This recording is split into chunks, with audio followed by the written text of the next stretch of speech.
ഞാനൊരു ചെറിയ കഥ പറയട്ടെ. ഇത് എൻ്റെ കഥയാണെന്നൊക്കെ വേണമെങ്കിൽ പറയാം കേട്ടോ. ഹായ്, ഞാൻ ആരാന്നറിയണ്ടേ? I am Afeefa.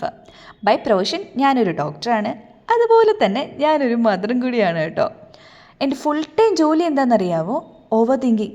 അത് തന്നെ, ആലോചിച്ച് തല പുണ്ണാക്കുക. ഇവൻ ഞാൻ കുക്ക് ചെയ്തുകൊണ്ടിരിക്കുകയാണെങ്കിൽ ഞാനെന്താ ചിന്തിക്കണേന്നറിയാവോ?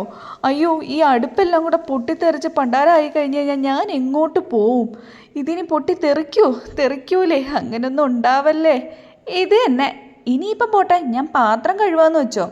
അപ്പോഴും എൻ്റെ സംശയം എന്ന് വെച്ച് കഴിഞ്ഞാൽ സോപ്പ് മൊത്തത്തിൽ പോയിട്ടില്ലെങ്കിൽ എൻ്റെ വയറ്റിൻ്റെ കാര്യത്തിൽ തീരുമാനമാകത്തില്ല. ഹോസ്പിറ്റലിൽ പോകണം, ട്രിപ്പ് ഇടേണ്ടി വരും, വയറുവേദന.